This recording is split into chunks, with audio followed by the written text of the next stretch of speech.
En el nombre del Padre, y del Hijo, y del Espíritu Santo. Amén. Unámonos al corazón de Jesucristo. Unámonos a su oración. Que sea Él quien acompañe este día de retiro. Que sea Él quien lo dirija. Que sea Él quien nos instruya.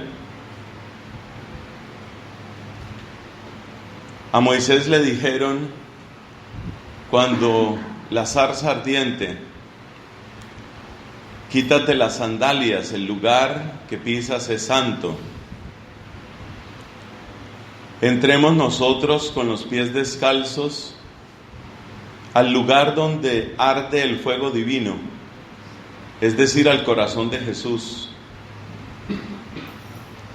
Contemplemos las llamas de ese amor purísimo, que es pura oración y perfecta oración.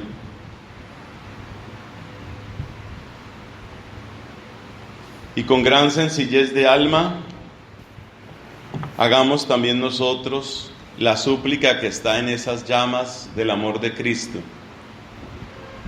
Padre nuestro, que estás en el cielo, santificado sea tu nombre. Venga a nosotros tu reino. Hágase tu voluntad en la tierra como en el cielo. Danos hoy nuestro pan de cada día.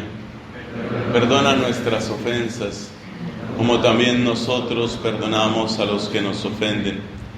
No nos dejes caer en tentación y líbranos del mal. En el nombre del Padre, y del Hijo, y del Espíritu Santo. Amén. Hermanos queridos, la palabra para todo este día de retiro, la palabra que vamos a seguir, la que es como la columna vertebral, es la palabra servicio. Vamos a tener, con el favor de Dios, 3 predicaciones, y todas tienen que ver con el servicio. Antes de contarles cuáles son estas 3 predicaciones, quiero destacar la importancia de esa palabra. Por supuesto, en el contexto de un retiro de diáconos o de sacerdotes, es clave la palabra servicio. Pero es que además esta palabra es fundamental en la enseñanza del Papa Francisco. Si usted revisa las alocuciones, discursos, meditaciones, homilías del Papa, que tienen que ver con nosotros los sacerdotes, que tienen que ver con la vida religiosa, que tienen que ver con los obispos, tal vez la palabra que más repite el Papa es la palabra servicio. Cuando otorga el birrete cardenalicio a grupos de clérigos, les recuerda, esto es para servir. En las ordenaciones episcopales y también en sus encuentros con obispos, la palabra que repite constantemente es servidores. No se crean tan príncipes, servidores, servidores. Ha recordado una enseñanza del Vaticano II en esa misma línea, la iglesia que es servidora, y la imagen de Cristo que no vino a ser servido sino a servir está permanentemente como una especie de trasfondo de su predicación. Es una palabra pues muy importante, la palabra servicio, servir. ¿Cuál es nuestro modo peculiar de servicio? Esa es como la pregunta central de este día. Tema, servicio. Pregunta, la pregunta es, ¿cuál es el servicio peculiar de los ministros ordenados? Quienes están aquí, seminaristas, diáconos, sacerdotes, quienes están haciendo sus retiros espirituales, ¿qué nos une? Nos une, pues Cristo, pero muy particularmente nos une el sacramento del orden, hacia el cual se van dirigiendo algunos de ustedes, que otros hemos recibido y que siempre tenemos que renovar. Así que la pregunta que gobierna este día es, ¿cuál es el servicio propio de nosotros como ministros ordenados? Y sabemos que en la descripción de lo que es un sacerdote se suele apelar a 3 palabras. El ministro ordenado es sacerdote, pero también es profeta, también es rey. Esas 3 palabras que están desde nuestro bautismo adquieren un color especial con el sacramento del orden. Entonces nuestras charlas siguen un poco ese esquema tripartito. La primera charla se llama el servicio de la palabra. ¿Qué quiere decir servir la palabra y servir con la palabra a nuestro pueblo? Porque el gran propósito es ese, servir a nuestro pueblo. Eso es lo que queremos, para darle así la gloria a Dios, para que se propague el Evangelio de Jesucristo. Entonces, servir con la palabra es el primer elemento. Servir con la liturgia es el segundo elemento. Y servir con la caridad es el tercer elemento. Esas son las 3 charlas de hoy. Tema central, el servicio. ¿Y cómo lo distribuimos? Con una pregunta. ¿Cuál es el servicio propio de los ministros ordenados? Y por consiguiente, exploramos un poco esas 3 líneas. ¿Qué es servir con la palabra? ¿Qué es servir con la liturgia? ¿Qué es servir con la caridad? 3 elementos que van a estar siempre en nuestra vida consagrada, en nuestra vida sacerdotal, siempre van a estar. Servir con la palabra, servir con la liturgia y sacramentos, claro, y servir con la caridad. Entonces entremos al primero de ellos. ¿Qué significa esto de servir con la palabra? ¿Qué queremos decir? ¿Cuál es ese servicio peculiar? Tomemos nota de una cosa, mis amigos. Tomemos nota de que hoy hay abundancia de palabras. Casi podríamos decir sobreabundancia de palabras. Demasiadas palabras. Claro que no se habla tanto de palabras, se habla de información. Podemos decir que estamos anegados en información. Yo soy tan ingenuo que hace unos años, cuando salieron los primeros canales de televisión que transmitían noticias 24 horas al día, yo en mi ingenuidad decía, ¿de dónde van a sacar tanto? Porque para mí eso era como tener un noticiero que nunca paraba. Por supuesto, el equivocado era yo. Esos canales de noticias como CNN y como Caracol y como tantos otros, pues no les falta material por lo visto. Hay una sobreabundancia de información, tanto que una de las necesidades, podemos decir una de las destrezas que se necesita en este mundo digital es aprender a distinguir, aprender a discernir, porque es tanto lo que te llega, hay tantas fuentes de noticias, hay tanto que leer, cosas superficiales, cosas triviales, pero también cosas importantes, incluso necesarias. De modo que estamos anegados de información, y si estamos anegados de información, quiere decir que hay un diluvio de palabras. Entonces la primera pregunta que nos hacemos es, nosotros, como diáconos, como sacerdotes, nosotros, ¿qué podemos aportar en esa inundación de palabras? Piense que cuando usted predica en una Eucaristía, la mayor parte de la gente que está ahí está inundada de palabras. Casi podríamos decir saturada de palabras. ¿Cómo vas a hacer, hermano querido? ¿Cómo vas a hacer para que tu palabra tenga algún impacto en las personas si tu palabra es apenas unas goticas dentro de un torrente demasiado abundante? Torrente que es el que está recibiendo la gente todo el tiempo. Además vivimos en una cultura del ruido.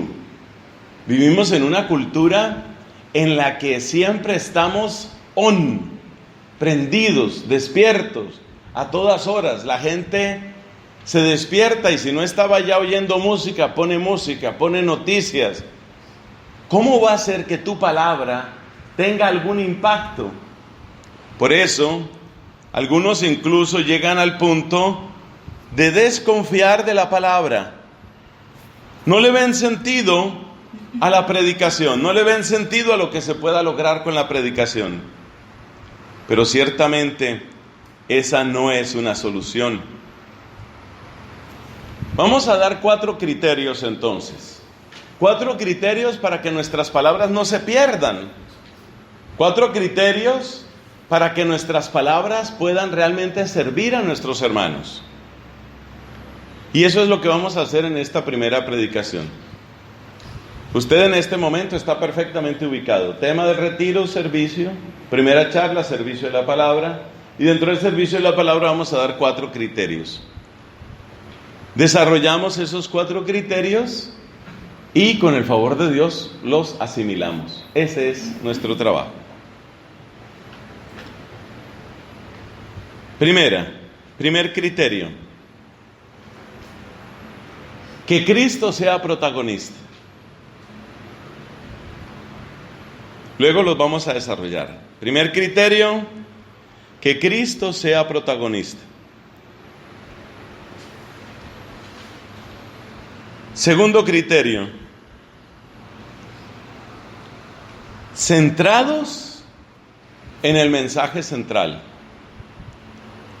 ¿Qué tal esa redundancia tan horrible? Centrados en el mensaje central. ¿No había manera más bonito de decirlo? Seguro que sí, pero déjelo así feo para que no se le olvide. Centrados en el mensaje central. Tercero, que nuestro pueblo se venga a vivir a la Biblia. Ese también suena raro. Que nuestro pueblo se venga a vivir a la Biblia. Casi siempre hablamos de que la palabra de Dios vaya a las casas. Ahora estamos diciendo que la gente venga a vivirse a la Biblia. Y cuarto criterio, no perder de vista el drama subyacente. No perder de vista el drama subyacente. Están raras esas formulaciones. Vamos a desarrollarlas. Esto es un poquito así para captar algo de interés también. Que Cristo sea protagonista, ese es el primero. Segundo, centrarnos en el mensaje central. Porque el mensaje central está, tal vez los que no estamos centrados somos nosotros. Tercero, ¿cuál era el tercero? Que nuestra gente se venga a vivir a la Biblia. Tal vez ese es el que más me gusta de esta lista. Y cuarto, no perder de vista el drama subyacente. Vamos a ver qué sacamos de esos 4 puntos. Primero, que Cristo sea protagonista. ¿Qué queremos decir con esto? Acuérdese lo que dice San Pablo a la comunidad de Corinto. Tarea, encontrar el pasaje. Yo no le voy a hacer toda la tarea, también le toca a usted.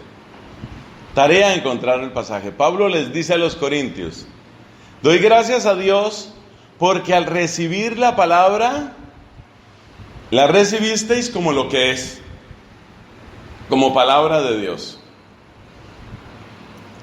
Recibir la palabra de Dios como lo que es, como palabra de Dios. Observe que la gente nota la diferencia entre lo que es una palabra simplemente humana y lo que es la palabra de Dios. ¿Se acuerda lo que decían cuando Cristo predicaba? Decían: este es distinto. Este es distinto. ¿Por qué es distinto? Es distinto porque predica con autoridad, decían ellos. Esa autoridad Esa exusía en griego es una palabra de poder. Es una palabra de poder. Entonces, ¿qué significa que Cristo sea protagonista? Significa que Cristo haga hoy, en nuestra gente, en nuestra parroquia, en nuestro grupo juvenil, en nuestra infancia misionera o cualquier otro lugar, que Cristo haga hoy su obra, la de Él. Que Cristo sea protagonista es eso. La gran obsesión de cada uno de nosotros como predicadores, ese encargo propio del sacramento del orden, es uno de los encargos propios, llevar la palabra. La tarea nuestra, ¿cuál es? La tarea nuestra es que Cristo haga su obra. O sea, el punto de partida nuestro es, Cristo quiere hacer algo con esta gente. Yo le invito, querido seminarista, mi hermano candidato al diaconado, ya diácono, mis queridos, respetados hermanos sacerdotes, la próxima vez que usted se pare delante de un grupo para cualquier actividad, deténgase unos segundos para hacerse esta consideración. Cristo quiere hacer algo con ellos. Esa es la manera de mantener el protagonismo de Cristo. Cristo quiere hacer algo con ellos. Y entonces, ¿qué soy yo? Soy canal, instrumento, ayudante, socio, compañero, enviado, lo que quieras decir de ti, pero Él es el protagonista. Entonces la primera clave para que Cristo sea el protagonista es una mirada nueva hacia nuestro pueblo. ¿Y en qué consiste esa mirada nueva? En que te los quedes mirando un momento en silencio y pienses, Cristo los ama. Cristo llegó hasta el extremo por ellos. Cristo derramó su sangre por ellos. Cristo ya hizo oración por ellos. ¿Dónde hizo oración Cristo por ellos? En Juan capítulo 17. No te pido solamente por estos, sino también por aquellos que por la palabra de estos van a llegar. O sea que Cristo ya oró por ellos. Entonces usted va a hacer una convivencia. Usted va a hacer una convivencia. Convivencia en un colegio, por ejemplo. Hay muchachos, hay muchachas, 13, 14 años, un poco inquietos, un poco dispersos, más bien buenas personas, simpáticos, agradables, bonitos. A esa edad toda la gente es bonita. ¿Cuál ha de ser su mirada? La mirada que solo usted puede tener. No es la mirada que va a tener otra persona. La mirada suya, ¿cuál es? Cristo quiere hacer algo con ellos. Cristo oró por ellos. Cristo derramó su sangre por ellos. Decía San Carlos Borromeo, si vas a cuidar el rebaño de Cristo, si estás en la cura de almas, recuerda siempre, piensa siempre, ¿con qué sangre fueron lavados? Esa es la mirada sacerdotal. Entonces mi mirada no es en primer lugar una mirada de joven, o una mirada de hombre, o una mirada de filósofo, o una mirada de docente. Todas esas miradas tienen su validez. Todas tienen su validez. Pero la mirada mía, en cuanto servidor de la palabra, ¿cuál es? Cristo los ama. Cristo quiere algo con ellos. Cristo derramó su sangre por ellos. Ellos son valiosos para Cristo. Les cuento una cosa, mis amados hermanos. Si nosotros tomamos estas palabras en serio, con esas solas palabras ya evitaremos la mayor parte de los errores y pecados que cometemos los sacerdotes. Porque si el primer encuentro que usted tiene, por ejemplo, con una mujer, si el primer encuentro que usted tiene con una muchacha es, Cristo la ama, Cristo llegó hasta las llagas y la sangre por ella. Cristo volvería a crucificarse por ella. Ella es preciosa para Cristo. Cuando usted ha hecho esa lista de consideraciones, le aseguro que otra mirada que usted pudiera tener, por ejemplo, la mirada de varón, XY, debidamente hormonado, su mirada XY, su mirada de varón, retrocede.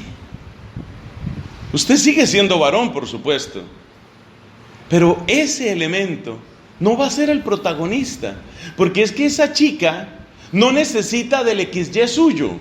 Esa chica no necesita de usted en cuanto varón, necesita de usted en cuanto ministro de Cristo. Entonces, si usted desde el primer instante mira a esa mujer y la mira desde ese ángulo, usted sigue siendo varón, claro que sí, y de eso se trata. Y en cuanto varón, usted tiene, por supuesto, toda su riqueza emocional, afectiva, pero su riqueza emocional y afectiva, que son tan importantes, no van a ser protagonistas. ¿Y por qué yo no quiero que sea protagonista? Mi condición de varón, hormonado, bien machito. ¿Por qué no me interesa que eso sea protagonista? Porque eso no es lo que esa persona necesita. El día que esa persona necesite ese varón que la acompañe, que la haga sentir mujer, buscará novio. Hay otra persona que tendrá que cumplir ese lugar en su vida, si esa es la vocación de ella. Entonces la clave está en eso, en la primera mirada. ¿Cómo haces tú para que tu palabra le dé el protagonismo a Cristo? Primer recurso, el momento de mirarlo, incluso antes. Entonces, por ejemplo, este servidor de ustedes, yo pues a la inmensa mayoría no los conocía, claro. Pero es que para mí lo más importante no es si yo los conocía o no los conocía. Lo más importante es el Señor los conoce. Yo tengo una certeza inmensa aquí mientras estoy hablando. Mi certeza inmensa es: ustedes son profundamente amados por Jesucristo. Y yo sé que cada uno de ustedes tiene una historia donde hay gracia, donde hay bendición, donde hay caídas, donde hay levantadas. Una historia que es una historia de salvación. Cada uno de ustedes es un proyecto de Cristo. Usted no es simplemente un amigo mío. Muy bueno si resultamos amigos, genial. A quien no le gusta tener buenos amigos. Pero lo importante no es eso. Lo importante, la mirada fundamental es: Cristo ama muy intensamente a estos jóvenes. Y con cada uno de ellos el Señor tiene un proyecto, y es un proyecto hermoso. Entonces ustedes, queridos jóvenes, y algunos no tan jóvenes, ustedes, queridos jóvenes, son muy amados del Señor. Eso es lo que yo intento hacer cuando les predico, cuando les ofrezco esta palabra. Yo parto de la base: Cristo tiene que amar mucho a esta gente. Eso ya le cambia a usted la mirada. Entonces usted establece relaciones que están desde el principio selladas en la sangre de Cristo. Lo primero que usted va a buscar en la gente no es: vamos a ser grandes amigos. Lo primero que usted va a buscar en la gente no es: qué bonita que está esa niña, ¿con qué la criarían? ¿Qué le darían? Lo primero no va a ser eso. Lo primero es el Señor, que Él sea protagonista. Y le digo una cosa muy bella, muy bella. Esa mirada de la que estoy hablando es escasa. Esa mirada es escasa. Por seguir con el caso de las damas, de las niñas, las chicas.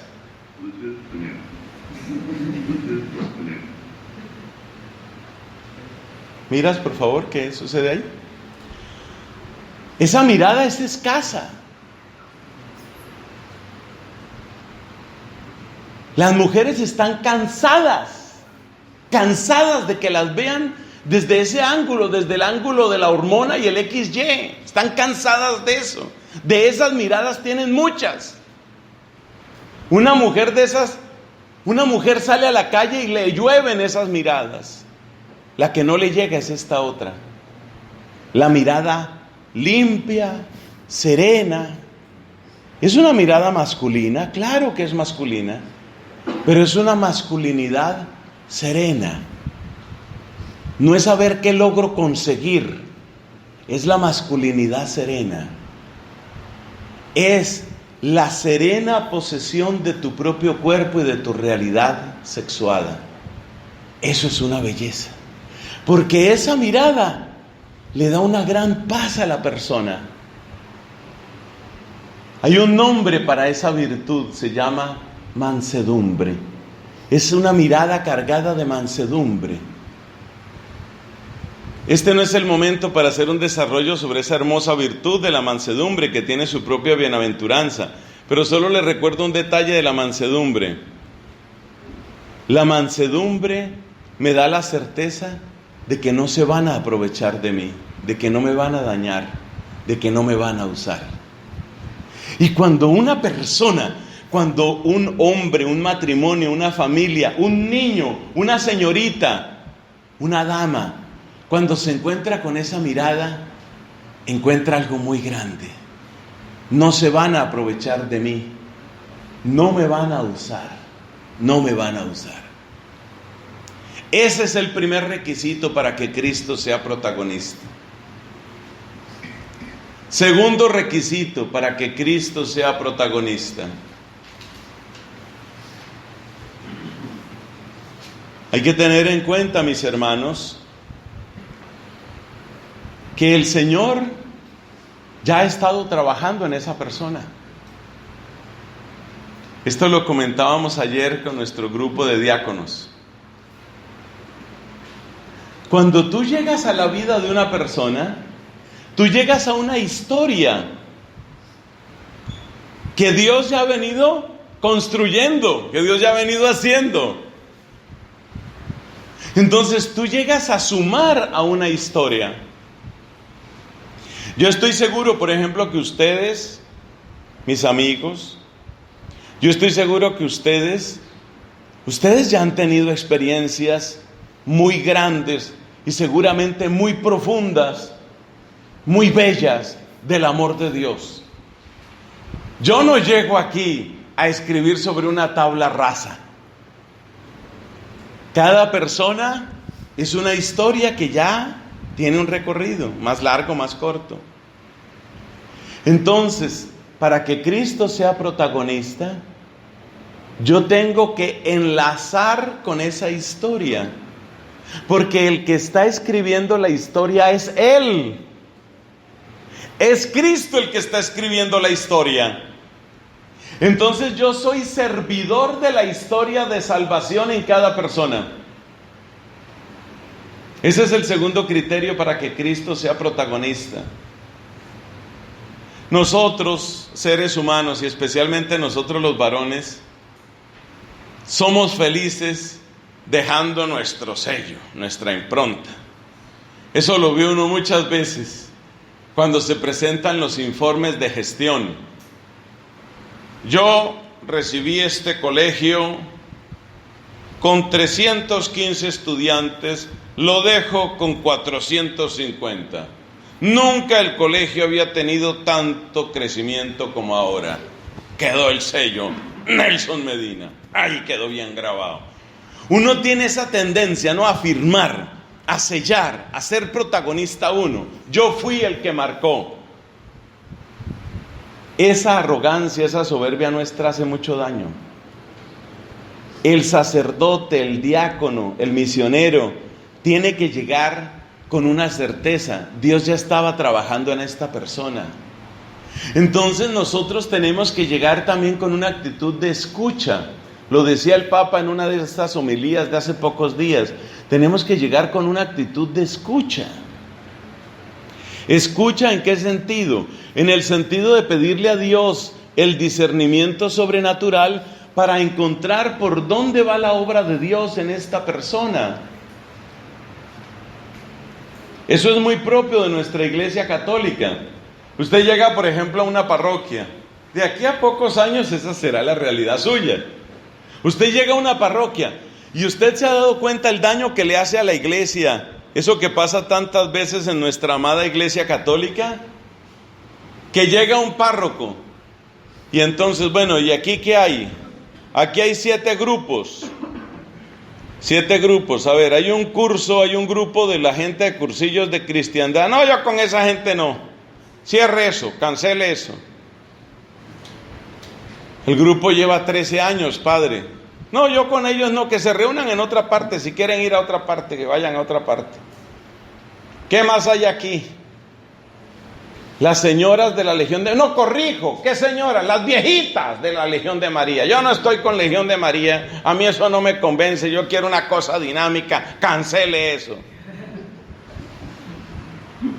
Eso ha pasado muchas veces en la iglesia católica. Es decir, llega el padre y llega ¿a qué? A mutilar, ¿por qué? Porque él es el que tiene que aparecer. Y entonces a mí lo que me gusta es... Entonces, en el caso mío, de este servidor de ustedes, Nelson Medina, a mí me ha marcado mucho la renovación carismática. ¿Qué tal que yo llegue a una parroquia y entonces cierre todo, cancele todo? Renovación carismática, organizamos primer congreso. ¿Se han dado cuenta de la cantidad de primeros congresos que hay en Colombia? Primer congreso carismático de la parroquia de San Jerónimo Emiliani. Y ahí entra el primer congreso. Yo organicé el primer congreso. ¿Qué es eso? Protagonismo suyo, hermano. Es puro protagonismo suyo. ¿Y quién tiene que ser el protagonista? Jesucristo. Entonces nosotros tenemos que llegar con una actitud muy humilde. Padre, aquí hay un grupo vocacional que lo estaba trabajando el padre Rodríguez. A ver, ¿quiénes son los del grupo vocacional? No, esos muchachos, no me convence. No me convence. Cierre, cancele, moche y mutile. ¿Por qué? Porque yo llegué. Si Cristo es el protagonista, yo tengo que partir de la base de que ya Cristo ha estado trabajando en esta parroquia, en este grupo, en esta persona, en este lugar, en este seminario, en esta historia vocacional. Y nos toca llegar con mucha humildad. Yo hice un pequeño curso sobre dirección espiritual y lo que más me gustó de ese curso fueron 2 cosas. Primero, que nos decía que el verdadero director espiritual es el Espíritu Santo. Y segundo, que el sacerdote o la persona que vaya a hacer dirección espiritual necesita en primer lugar como condición, la escucha. ¿Qué está haciendo Dios en esta persona? La escucha. ¿Esto para dónde va? ¿Qué está haciendo Dios en esta persona? Lo mismo hay que aplicar aquí. Entonces usted no llega a partir de cero, hermano. Llegue con humildad. Ayude a que las personas puedan hacer las transiciones. Nada escandaliza o pocas cosas escandalizan tanto como esos que llegan y lo primero que hacen es hablar mal del anterior. ¿Qué es eso? Afán de protagonismo. ¿Qué es eso? Arrogancia. Tercer elemento para cerrar esto de Cristo protagonista. Tenga en cuenta una cosa, que a mí no se me olvida, porque cada vez que veo una guitarra me acuerdo del que me la enseñó. ¿Qué le da el sonido a la guitarra? La caja. Bueno, las cuerdas, ¿no? Pero las cuerdas resuenan en una caja. Hay una caja de resonancia. La profundidad de esa caja es la que hace que la música salga. Lo mismo vale con Cristo. Esto lo podríamos llamar, lo que les voy a contar ahora, lo podríamos llamar el principio fundamental de la predicación cristiana. Y es este. Tus palabras alcanzarán en los oyentes una profundidad igual o menor que la que hayan alcanzado en ti. Tus palabras alcanzarán en tus oyentes una profundidad igual o menor que la que hayan tenido primero en ti. ¿Qué quiere decir eso? Quiere decir que si la palabra de Dios tiene un efecto superficial en ti, ¿qué se puede esperar que suceda en la gente? Si el primero que manipula, si el primero que maltrata la palabra eres tú, el efecto en la gente será mínimo. ¿Qué es lo máximo a lo que parece que uno puede aspirar? A que la palabra tenga en los oyentes el mismo impacto que ha tenido en uno. Si Cristo ha llegado, vamos a compararte con un edificio. Tienes pisos hacia arriba y tienes sótanos hacia abajo, como esos edificios gigantes. Los pisos hacia arriba son lo que la gente ve, y cada piso es un logro que has tenido. Tus estudios, tu salud, la victoria sobre las enfermedades, tus relaciones interpersonales, todo eso es lo que la gente ve. Pero hay un sótano, mejor, hay unos sótanos. Si Cristo llegó hasta el sótano número 2, tu palabra sale con esa profundidad. Si Cristo llegó hasta el sótano número 5, es decir, si Cristo realmente te sacudió, te impactó, entonces tu palabra seguramente va a tener capacidad de sacudir y de impactar a las personas. Y aquí tenemos la respuesta a lo que habíamos dicho. En el torrente de información que hay hoy en día, ¿cómo va a ser posible que nuestras palabras logren algo? La respuesta está en esta frase. Si Cristo te impactó, nivel 88 hacia abajo, sótano 88, pues quiere decir que tu palabra va a tener una profundidad increíble, porque esa palabra tuya va a llegar también muy profundo a los demás. Resumen, ¿cuáles fueron las recomendaciones para que Cristo sea protagonista? Primero, lo de la mirada.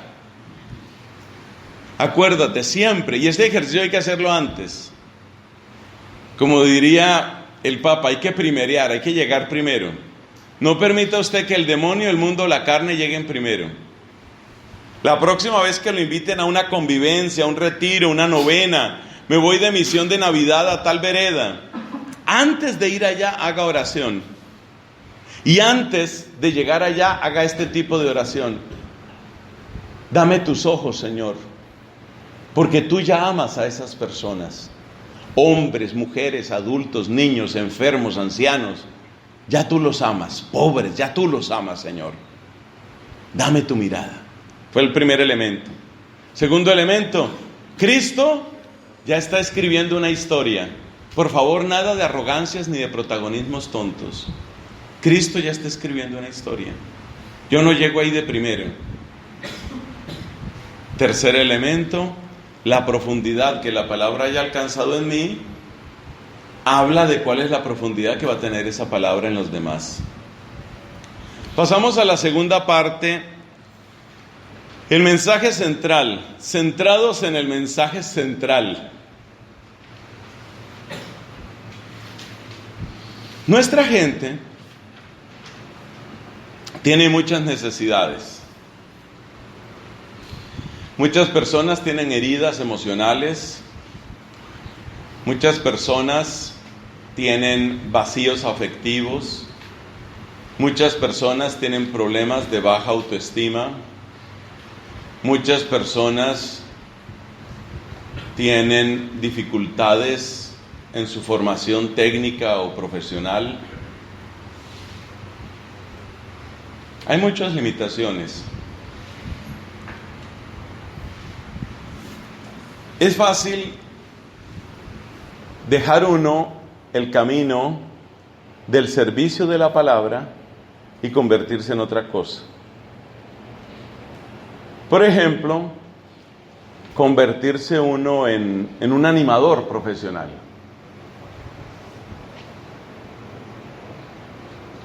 Un motivador, por ejemplo. Yo solo una vez en la vida conocí personalmente a una persona que vive de eso. Es un motivador. Es una persona, no sé, a mí hasta bien me cayó el hombre, ¿no? Muy simpático porque el hombre llega más o menos como un volcán de energía positiva. Me comprometo con usted a que al término de esta sesión usted se va a sentir mucho mejor. Hay potencialidad en usted que usted no ha descubierto. Pero yo quiero revelarle que usted es mejor de lo que usted piensa. Y así sigue el discurso. Después de 15 minutos usted siente que usted es Superman. O sea, si le dijeran, échese a volar por esa ventana, allá voy. Ese es un motivador profesional. Claro, como uno de sacerdote ha conocido tanto dolor en esta tierra, uno sabe que la vida no es tan sencilla, ¿no? Pero yo veía el esfuerzo del hombre, ¿no? No hay problema que esté fuera del alcance. Si usted creó el problema, usted puede resolverlo. ¿Sabía usted que su cerebro puede ser programado? Se llama programación neurolingüística. Usted puede convertir a su cerebro en una máquina de resultados, una máquina de éxito. ¿Quiere empezar hoy? Usted ya en ese momento dice, sí. Entonces, cuando uno es seminarista, cuando uno tiene que trabajar con la gente, y cuando uno más o menos tiene algo de retórica, fácilmente cae en eso. Hay libros enteros de teología que no tocan el mensaje central. Otro estilo de desviación del mensaje central es la mística tipo orientalista, tipo gnóstica. La mística gnóstica. Es importante que usted comprenda que hay claves para vivir en la vida. La vida es misteriosa, pero no es insoluble. Hay claves para vivir en la vida. Hay secretos. Y lo que puede estar frenando su vida puede estar en la conferencia de hoy. Entonces hay todo un lenguaje, hay toda una literatura que va en esa línea. Hay un libro, por ejemplo, que se llama así, El Secreto. Y la línea gnóstica es esa, es exactamente esa. Es decir, yo le voy a contar lo que nadie le ha contado y que va a potenciar su vida desde otro ángulo. Es una sabiduría antigua, los egipcios la conocieron, Gandhi la practicó, Buda sabía de eso, Confucio lo dejó escrito y Cristo es el máximo exponente. Y te revuelven todo con todo. Entonces voy a conocer la sabiduría, voy a llegar a la sabiduría.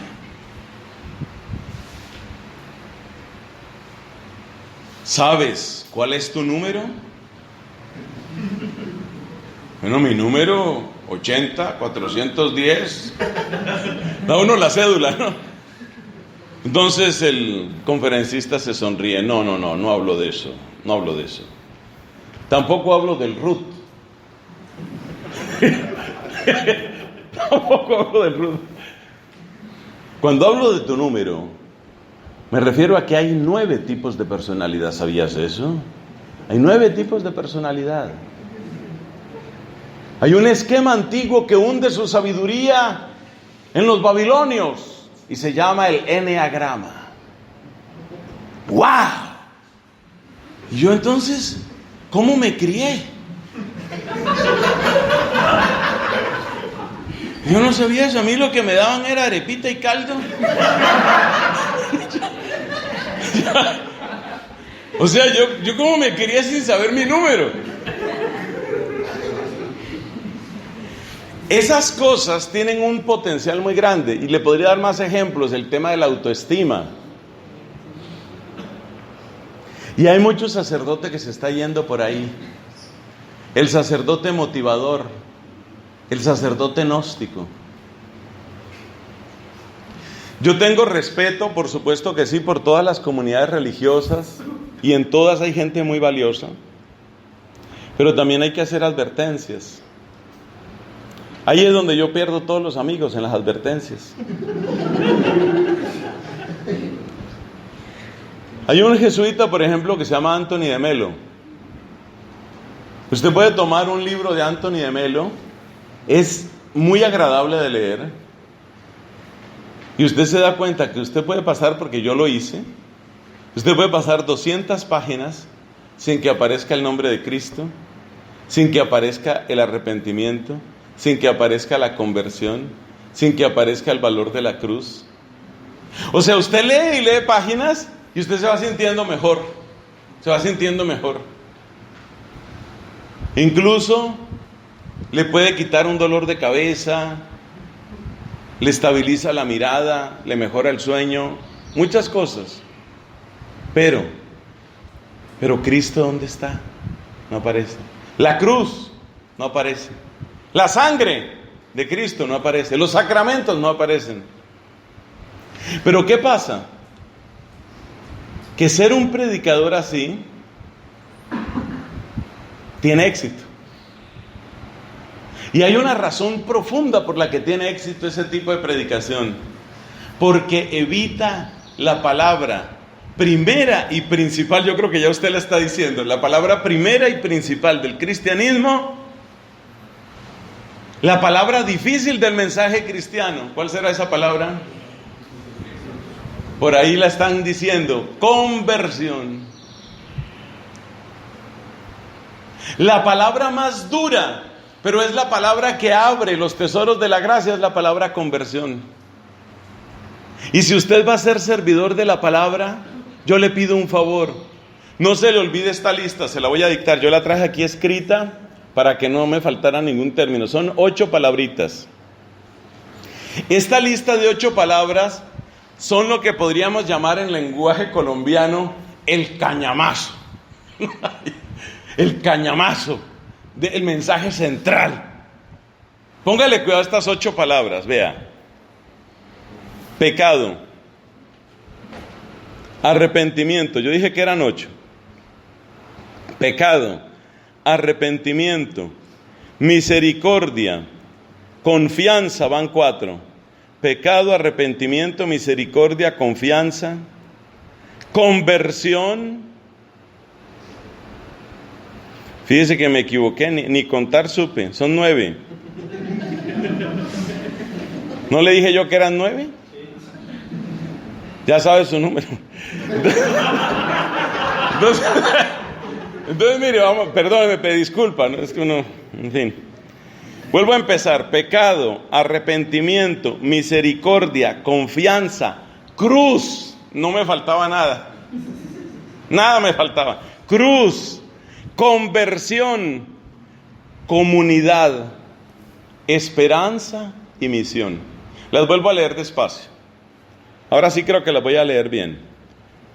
Pecado, arrepentimiento, misericordia, confianza, cruz, conversión, comunidad, entre paréntesis iglesia, esperanza, misión. Esas 9 palabras son lo que podríamos llamar el cañamazo, el centro, mensaje central. A ver, que usted en todas las homilías tiene que hablar de esto, tal vez no en todas, pero procure que haya si acaso una al año que no.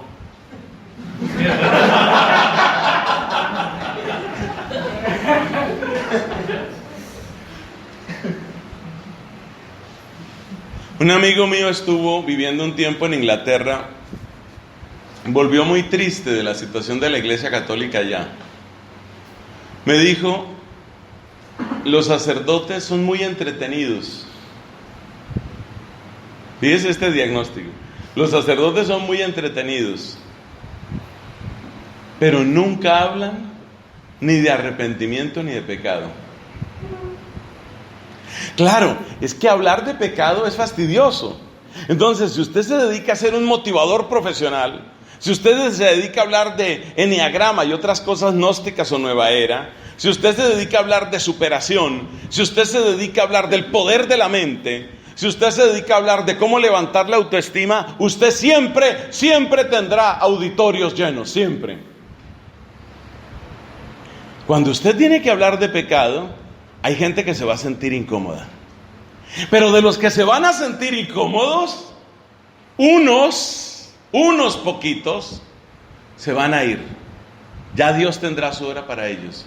Los otros, aunque se sientan incómodos, van a recibir medicina saludable y van a ser los más agradecidos de todos. Entonces, ¿qué son estas 9 palabras? Esas 9 palabras son como un termómetro. Yo lo llamo un termómetro. Es para medirle la temperatura en Dios a una predicación. Medir la temperatura en Dios. No la temperatura simplemente de entusiasmo. Porque yo no he conocido una persona más entusiasmada que ese motivador profesional. Ya le dije, es un volcán. Creo que el hombre sigue por ahí haciendo plata con eso. Es un volcán el hombre.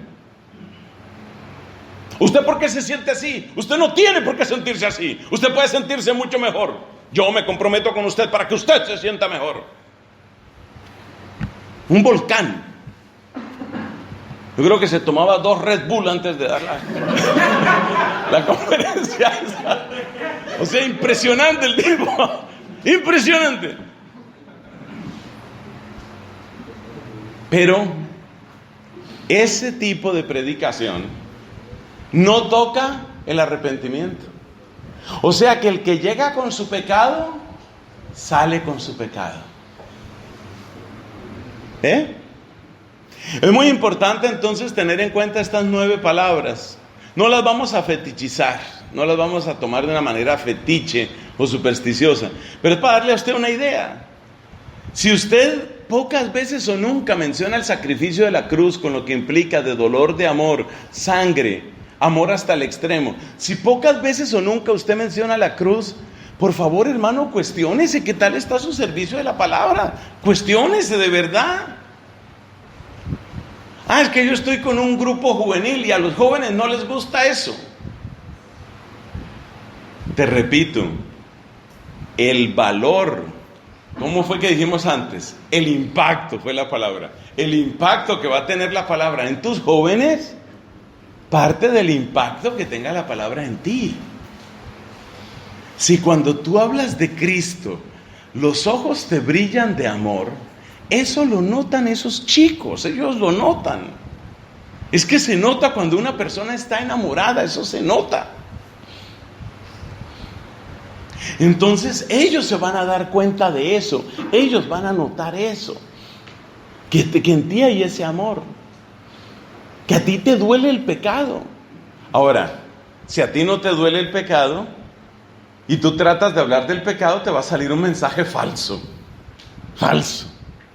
Y yo sigo con mi ejemplo de la guitarra. Yo creo que estamos en tierra de guitarras aquí en los llanos y todos sabemos cómo suena una guitarra rajada, ¿no? Ay, eso es un desastre. Eso es un desastre. Entonces la guitarra rajada es la guitarra que en realidad no tiene caja de resonancia. La guitarra rajada. Entonces si a ti el pecado no te importa, si tú estás viviendo en el pecado y no te importa, pues tu caja de resonancia está rota. Entonces cuando tú vas a hablar del pecado, eso suena roto, hermano, eso suena falso. Pero si tú tienes tu caja de resonancia entera porque la reparó Cristo, si tú tienes tu caja de resonancia entera y tú hablas de estos temas y tú hablas de la cruz, la gente se te queda mirando y dice, uy, para él eso es importante. A él eso le importa. Para él eso es importante. Entonces, nuestro segundo capítulo en esto de la palabra, ¿cuál era? Centrarnos en el mensaje central. Que no se nos pierdan estas palabras. Que no se nos pierdan, que estén ahí. Fíjate que estas palabras tienen una cierta unidad, ¿no? Por ejemplo, si yo hablo mucho de misericordia, misericordia, misericordia, y no hablo nada de arrepentimiento, peligroso, peligroso. El que tanto habla de misericordia y nunca habla de arrepentimiento, ¿cuál es el mensaje que en el fondo está dando? Siga pecando. Siga pecando. Pero lo contrario también es peligroso. Si usted está hablando de arrepiéntase, arrepiéntase, pero usted no hace ponderar, usted no muestra con suficiente relieve el tamaño de la misericordia, el océano de la misericordia de Dios, la persona queda asustada, acomplejada. Yo creo que en la iglesia a veces como que vamos de un extremo a otro, ¿no? Nos vamos de un extremo a otro. Y entonces parece que había una época en la que se insistía mucho en el arrepentimiento y el juicio final. Yo he hecho la historia de una señora amiga mía, y es una persona bastante mayor, ya viuda, y de niña, ella vivió en Argentina. Ella es paraguaya, vivió en Argentina, ahora volvió a su país hace mucho tiempo, al Paraguay. Esta buena amiga mía, esta señora recuerda cosas de su infancia. Cuando ella era niña les hacían retiros espirituales en el colegio. No eran convivencias ni paseos, eran retiros espirituales. En el retiro espiritual el sacerdote tomaba como primera, segunda y tercera charla el juicio, ¿cómo es? La muerte, el juicio y el infierno. Sobre todo la charla del infierno tenía que ser especialmente dramática. Y mire, mi amiga que les digo, yo creo que debe estar llegando a los 70 años de edad. Y esto que les cuento sucedió hace 50 o 60 años, y ella se acuerda como si hubiera sido ayer. ¿De qué? Que el padrecito que predicaba los retiros les decía: en el infierno no hay relojes, el infierno es eterno. Pero mejor me corrijo, sí hay un reloj, uno solo. Y ese reloj todo el tiempo repite: nunca jamás, nunca jamás, nunca jamás. Buenas noches, niñas, pueden ir a dormir.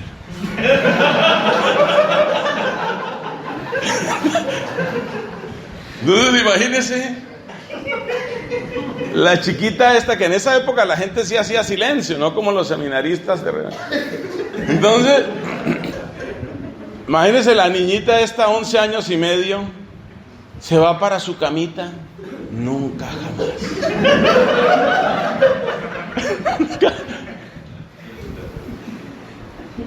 Bueno, a ver, hay algo cierto ahí.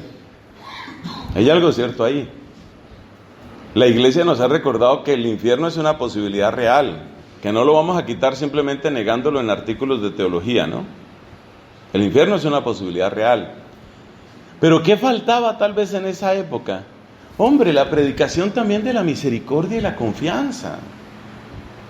Tenemos un Jesucristo que se ha pronunciado a nuestro favor.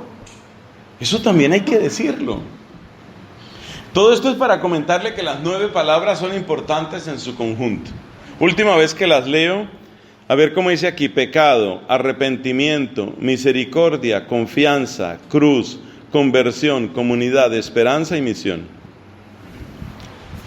Pasamos al tercer capítulo de esta charla, que es más corto, y el cuarto aún más corto. El tercer capítulo se llama Que nuestra gente se venga a vivir a la Biblia.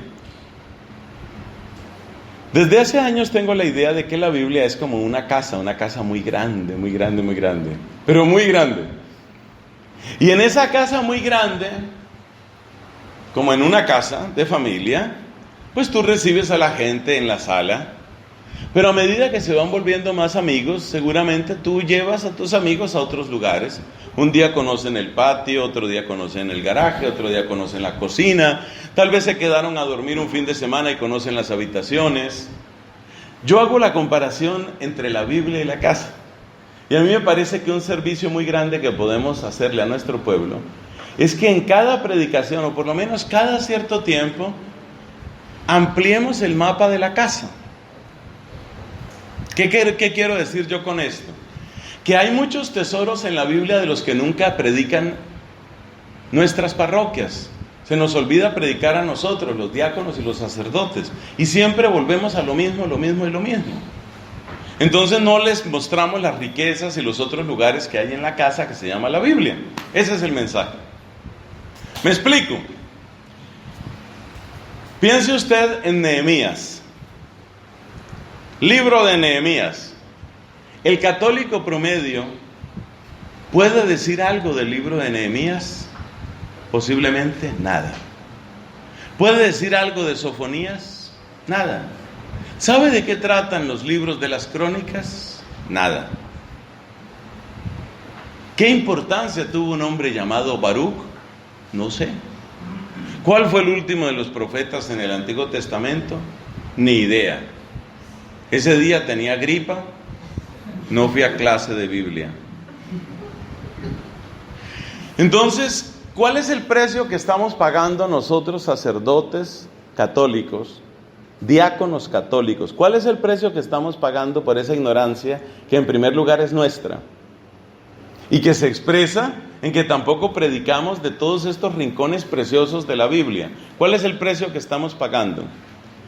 El precio que estamos pagando es que entonces repetimos y repetimos las mismas cosas y terminamos haciendo lo que dijo el Papa Francisco, moralizando. Es mucho más cómodo, sobre todo para un sacerdote que está agobiado con tanto trabajo, es mucho más cómodo volver sobre los mismos tópicos, sobre los mismos pasajes y repetir las mismas predicaciones. Se cuenta de un obispo que fue a hacer visita pastoral a las parroquias y en una de ellas le pregunta al padre: ¿usted cuántas Semanas Santas ha celebrado? Y el padre, por allá de un cajón, saca una hoja que es el guión de las actividades de Semana Santa. El obispo lo mira y después de hacerle otras preguntas le comenta: usted no ha celebrado 11 Semanas Santas, usted ha celebrado 11 veces la misma Semana Santa. Porque el padre tenía ya organizado su sermón del Jueves Santo. Entonces llegó el Jueves Santo, él sacaba sus hojas amarillas, ¿sí? Leía el sermón del Jueves Santo. Llegaba el Sábado Santo, leía lo correspondiente al Sábado Santo. El único sufrimiento que tuvo ese sacerdote fue cuando canonizaron a la madre Laura Montoya, porque él no tenía homilía escrita de Laura Montoya, le tocó trabajar. Ese día sí le tocó trabajar. Entonces uno repite. Por no conocer la Biblia, por no vivir en la Biblia, fíjense la expresión que utilizo, por no vivir en la Biblia, ¿cuál es el precio que pagamos? Repetir. Y repetimos lo mismo. Y muchas veces esa repetición hace que las personas consideren insignificante, carente de significado nuestra predicación.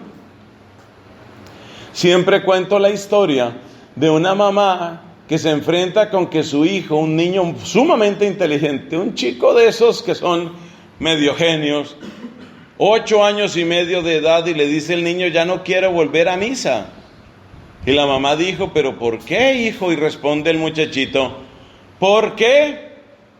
El padre siempre dice lo mismo. Y la mamá, tratando de argumentar con el niño, le dice: ¿y qué es lo que tanto dice el padre?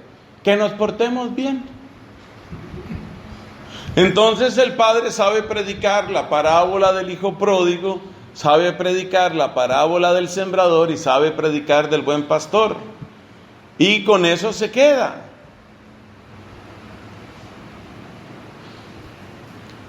Por eso hay una historia, es un chiste muy malo, prepárese, viene un chiste malo.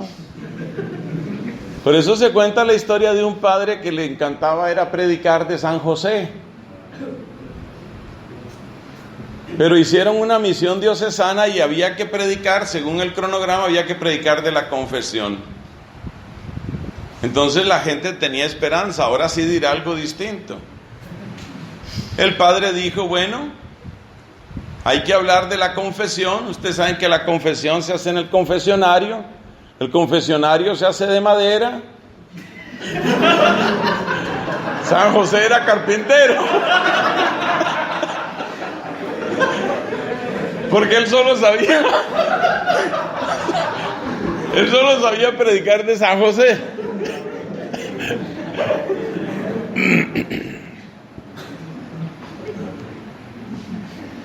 Yo no conozco ningún remedio para este salvo lo que me enseñaron en mi noviciado y que he tratado de practicar.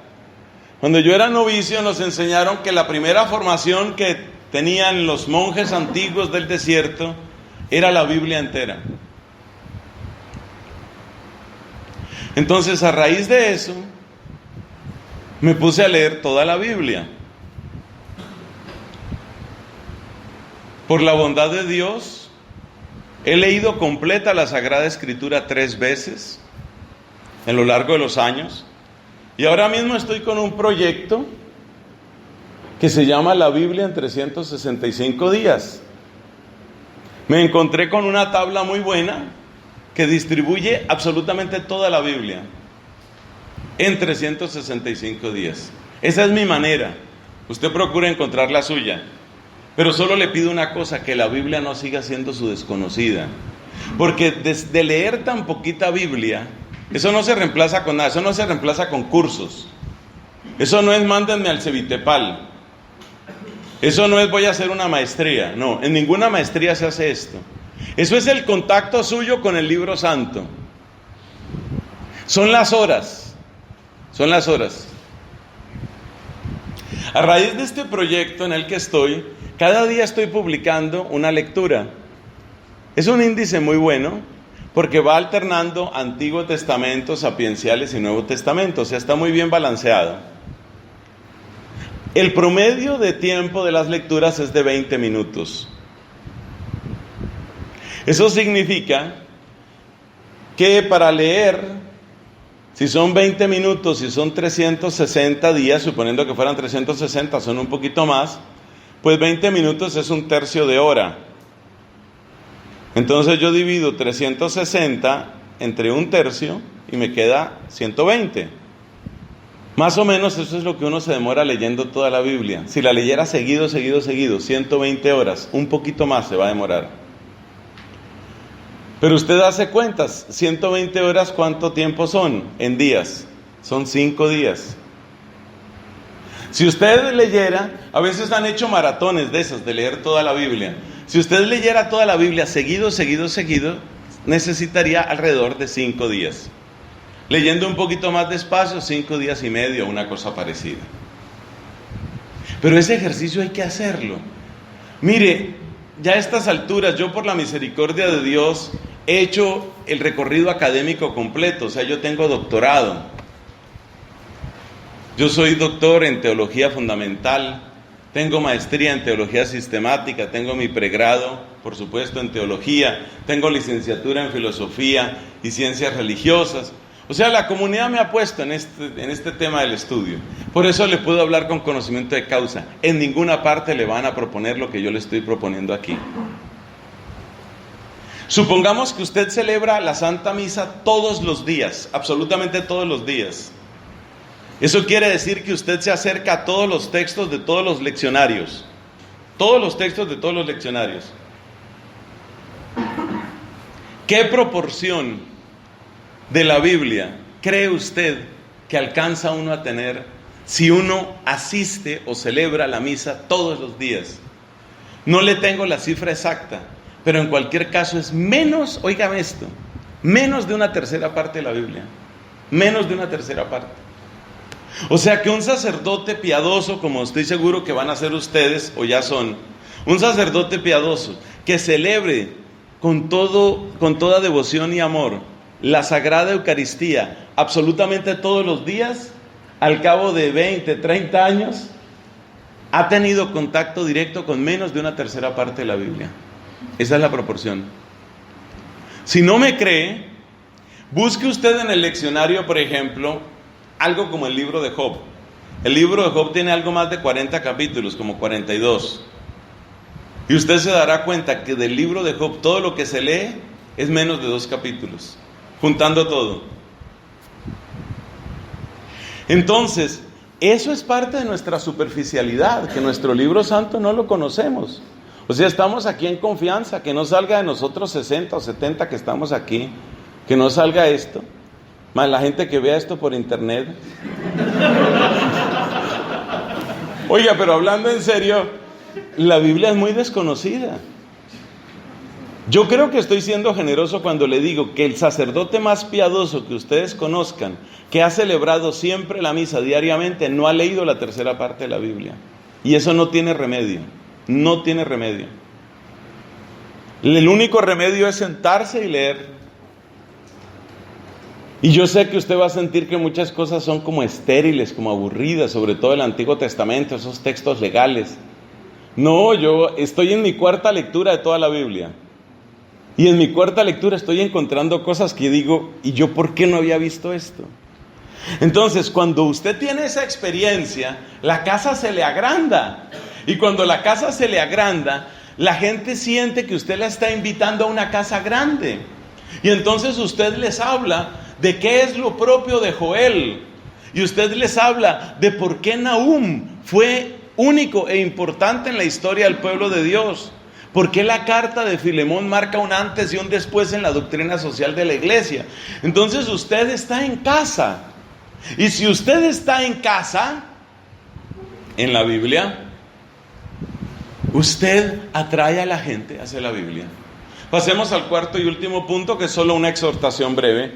El cuarto punto era: no perdamos de vista el aspecto dramático.